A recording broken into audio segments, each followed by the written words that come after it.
क्रांती TV news अन्याय, अत्याचार, बेकायदेशीर कृत्य करणाऱ्या विरुद्ध शोषित पीडित न्याय देणारा एकच आवाज. Shivkranti TV Dinbandhu news. संपादक सत्यशोधक शंकरराव लिंगे. 73 87 37 78 0.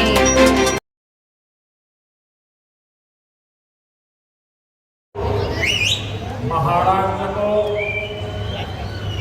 अगले 5 साल तक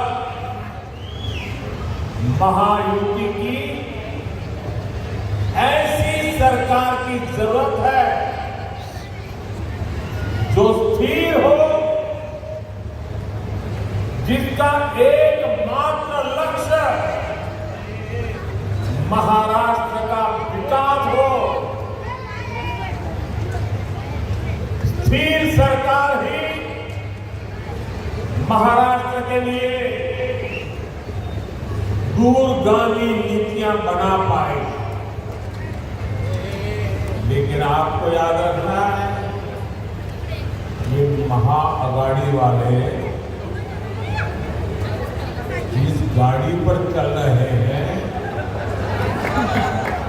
ऐसी गाड़ी है, न पहिए हैं,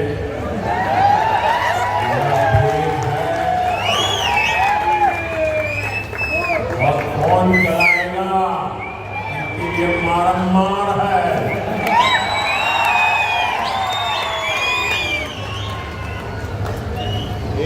वो सबसे आगाड़ी अस्थिर गाड़ी है.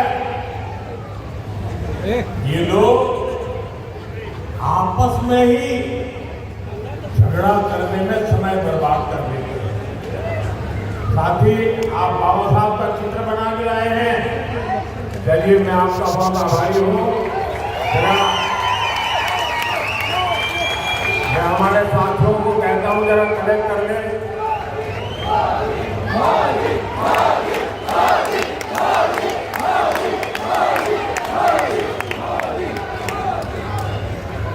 मैं आपका बहुत आभारी हूँ. आपने इतनी शानदार भेंट मेरे लिए लाए. हाँ, वो हमारे खाते ले लेंगे. बहुत बहुत धन्यवाद भैया.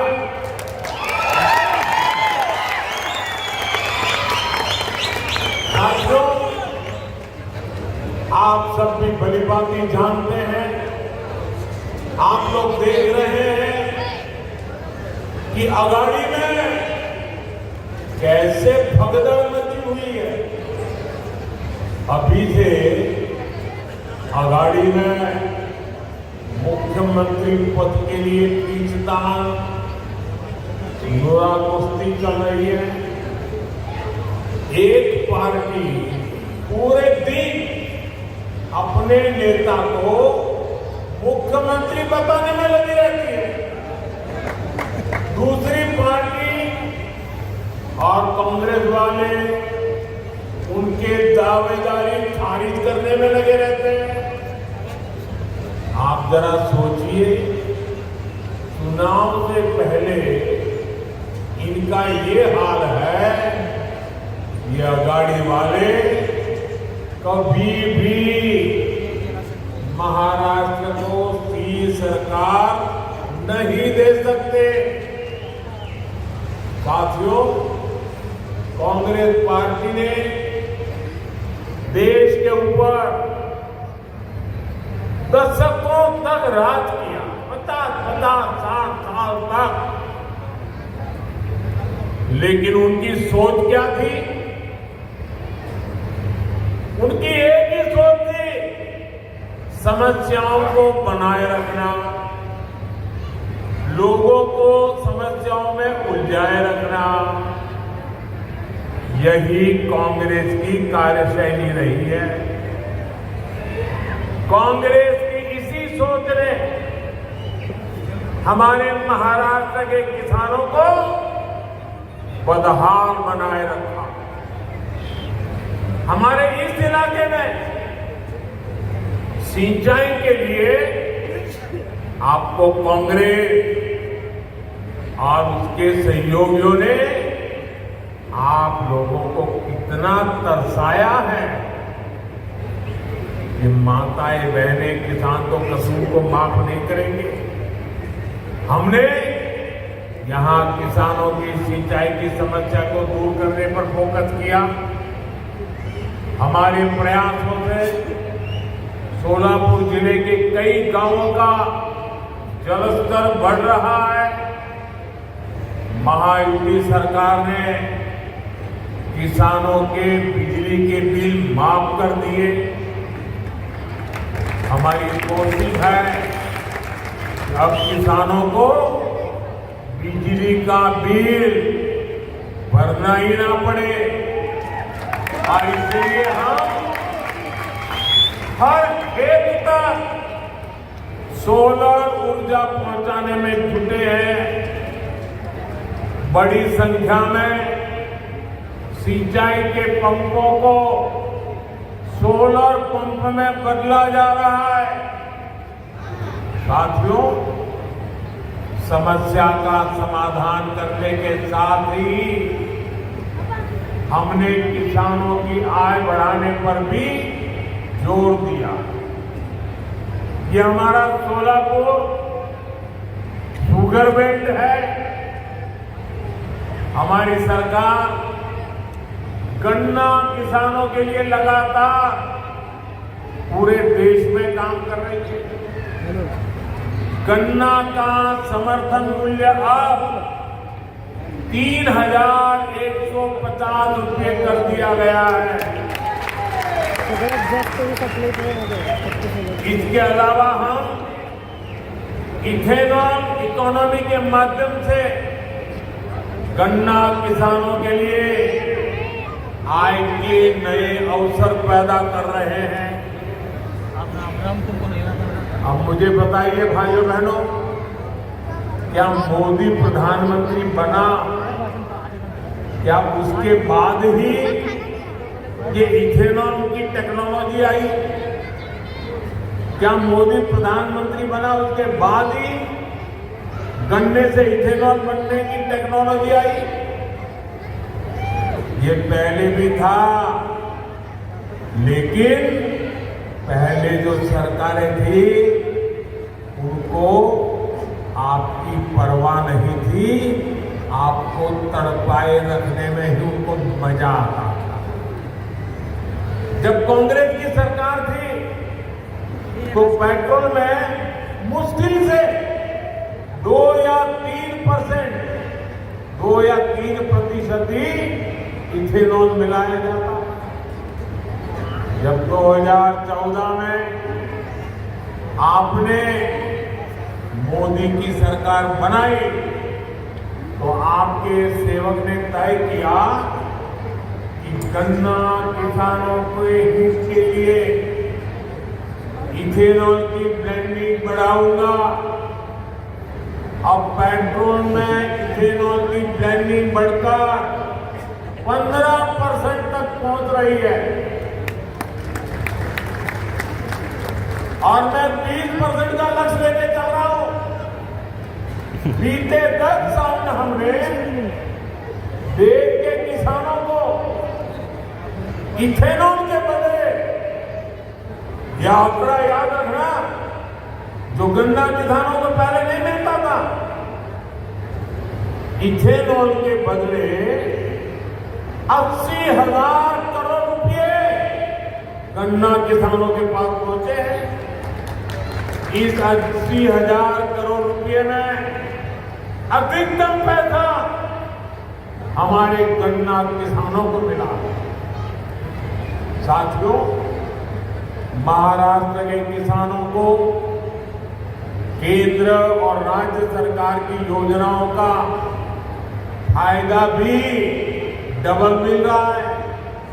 यानी पीएम किसान सम्मान निधि और नमो शेतकरी योजना का, दोनों का एक साथ लाभ, डबल पैसा।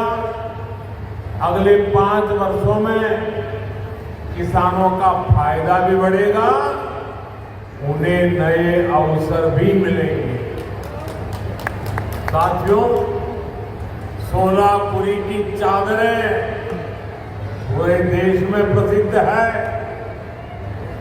देश में यूनिफॉर्म की बात आती है तो सोलापुर का नाम सबसे ऊपर होता है।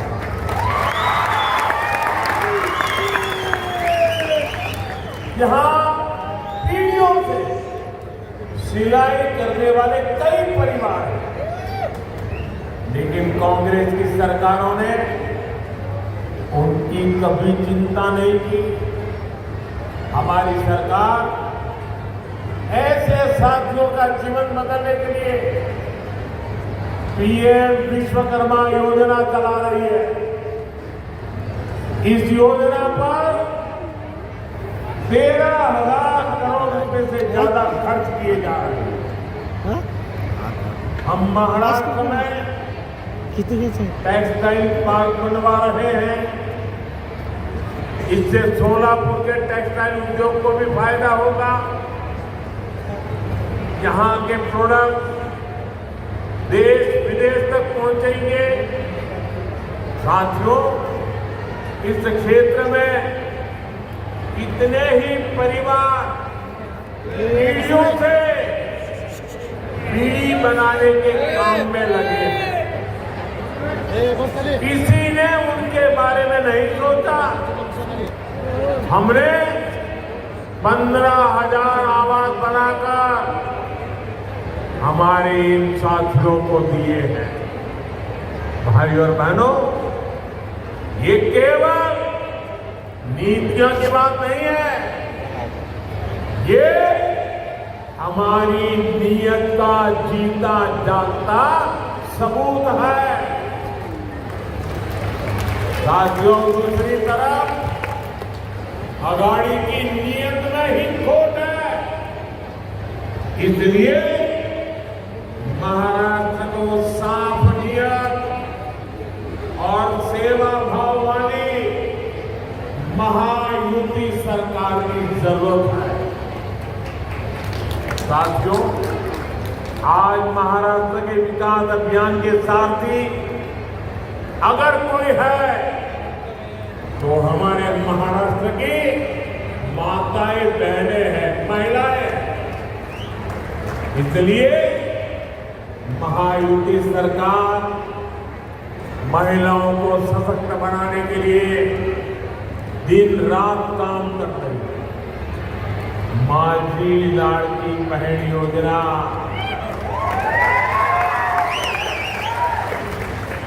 हर किसी की जुबान पर है। माझी लाड़की बहन योजना, ये योजना महिलाओं के विकास के प्रति हमारी प्रतिबद्धता का उत्तम उदाहरण है।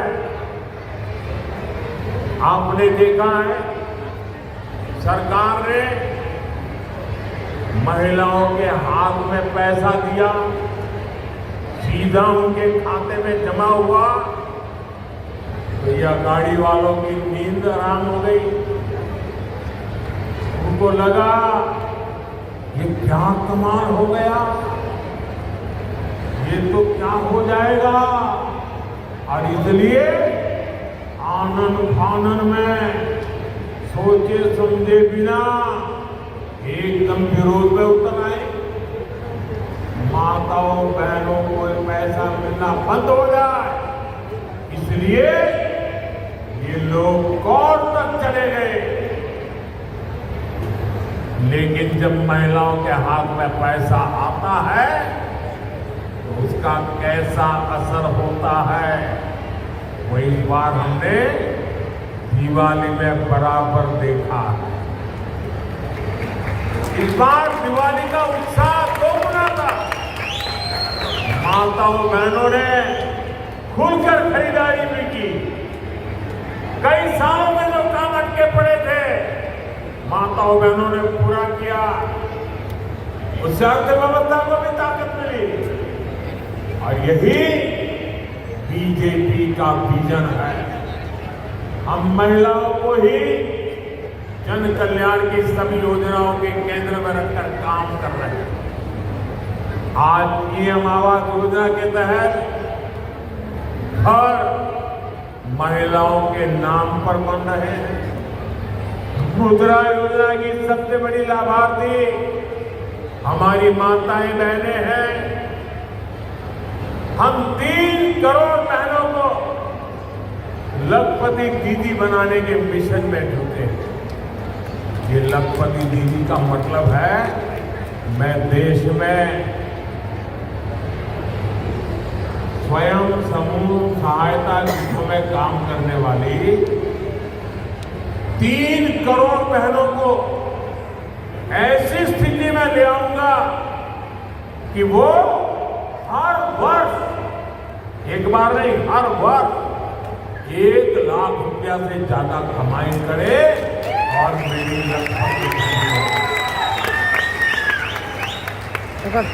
हम तो जानते हैं ड्रोन दीदी। आज हमारी ड्रोन दीदी गांवों में, खेतों में आज उसका बोलबाला हो गया। हमारी बहनें खेती की सीजन में, एक सीजन में ड्रोन से खेती में मदद करती है, कॉन्ट्रैक्ट करती है और ढेर सारे पैसे कमा रही है। इसलिए आज महिलाओं का आशीर्वाद भी महायुति के साथ है। और मोदी तो हमेशा कहता है मेरा अगर कोई सबसे बड़ा रक्षा कवच है ये मेरी माताएं बहनें।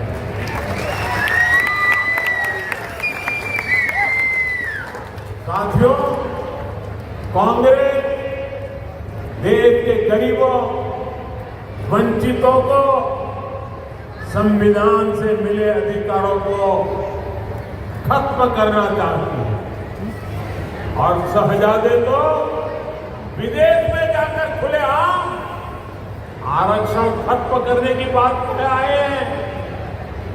आरक्षण खत्म करने की कांग्रेस की इच्छा नई नहीं है।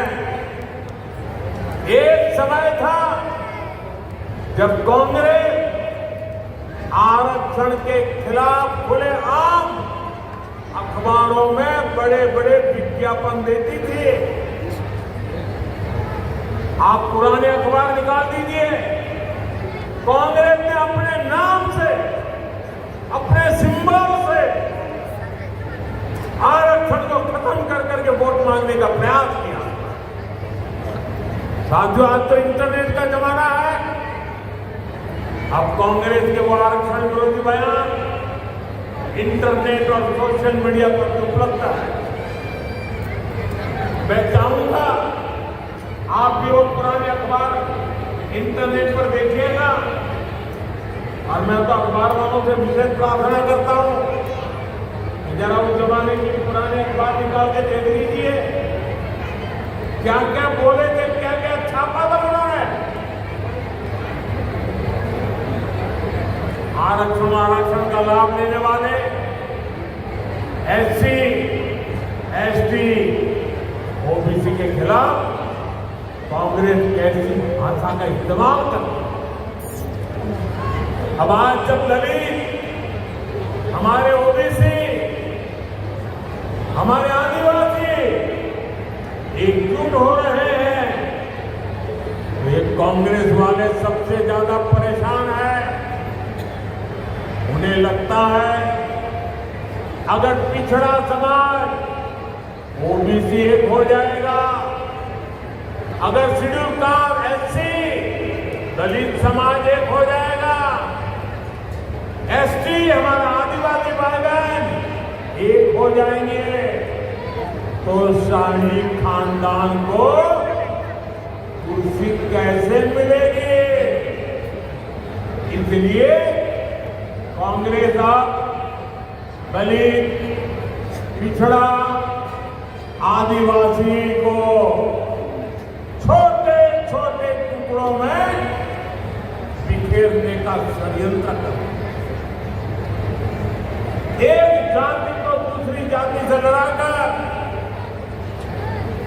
दलितों के टुकड़े हो जाए, आदिवासियों के टुकड़े हो जाए, OBC के टुकड़े हो जाए, ऐसा पाप कर्म करने के लिए कांग्रेस एक नया खेल खेल रही है।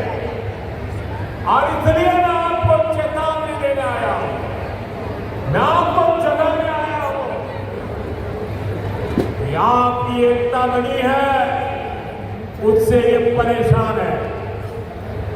और इसलिए कांग्रेस चाहती है हमारा पार्टनर कासार के साथ लड़े, हमारी सुधार जाति पूर्व जाति से भिड़ जाए,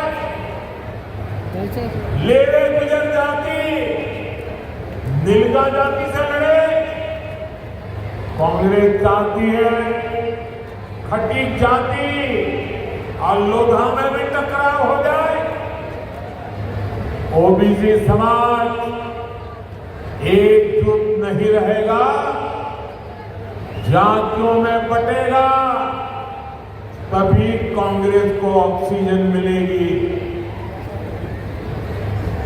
क्या आप दलित पिछड़ा को बांटकर कमजोर बनाने की कांग्रेस की साजिश, मैं जरा आपसे जानना चाहता हूं, क्या ये साजिश को कामयाब होने देंगे आप? पूरी ताकत से बताइए, होने देंगे? कांग्रेस के खतरनाक मंसूबों को फेल करने के लिए हमें क्या करना है? हमें एक रहना है, एकजुट रहना है। और इसलिए मेरा आपसे एक ही आग्रह है, हम एक रहें तो सेफ है, हम एक रहेंगे तो सेफ रहेंगे।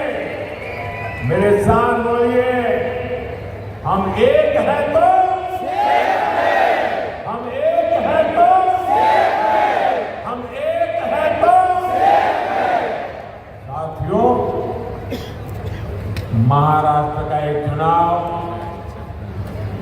महायुति के ट्रैक रिकॉर्ड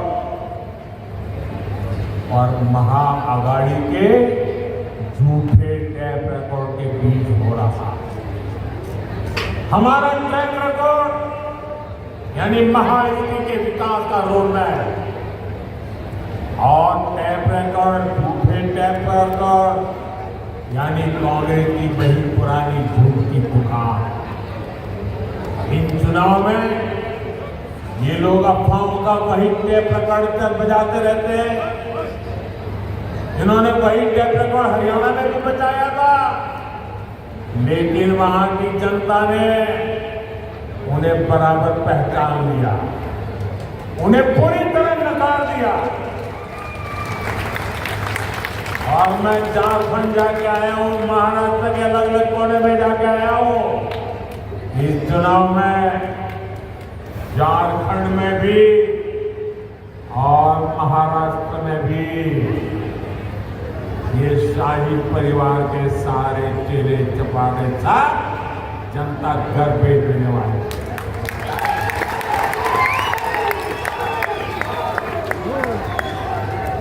बस हमें सावधानी बरतनी है, एक बन करके आगे बढ़ना है। आज महाराष्ट्र के हर कोने से एक ही आवाज आ रही है, महायुति की सरकार पाएंगे, महायुति की सरकार पाएंगे, महायुति की सरकार पाएंगे। मेरा अनुरोध है, आप इस आवाज को मजबूत बनाए और महायुति के सभी उम्मीदवारों को भारी बहुमत से विजयी बनाए। मैं फिर एक बार इतनी बड़ी तादाद में माताएं देने आशीर्वाद देने आई है, मैं आपको सर झुका करके प्रणाम करता हूं। आप इतनी बड़ी तादाद में सब लोग हमें आशीर्वाद देने आए, हमारे सभी साथियों को आशीर्वाद देने आए। मैं आपका बहुत बहुत आभारी हूं। मेरे साथ बोलिए, पूरी ताकत से हाथ ऊपर करके बोलिए, भारत माता की जय, भारत माता की जय, भारत माता की जय।